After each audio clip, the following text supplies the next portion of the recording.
khoa lâu nguy gian thim in anang do na iswa an so tai khoa var pui turin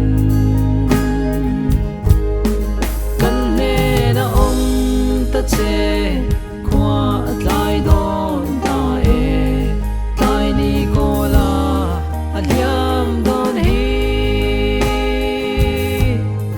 tai khoa I var za ang mau dai re a hian chum ni aliam zan thim in minang si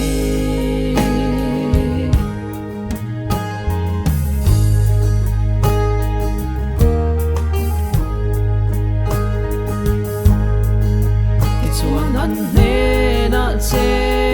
ngin na om pui ta thlamuan na re thei tu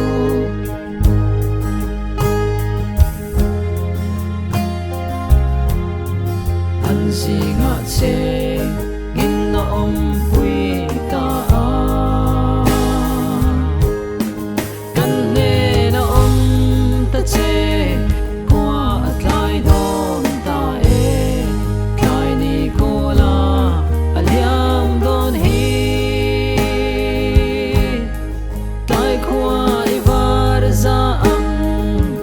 mau dai re a hian chum ni aliam zan thim in minang si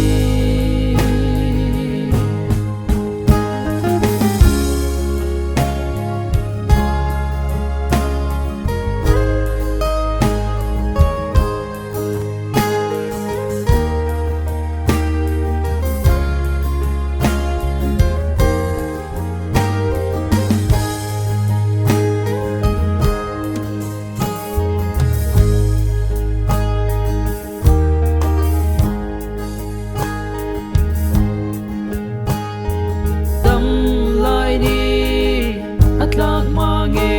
hianin min om puin tlai khua min var pui ve la ka tharau lo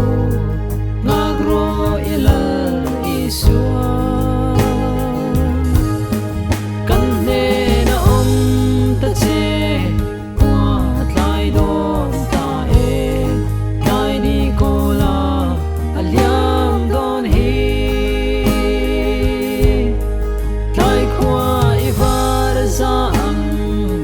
e mau dai re a hian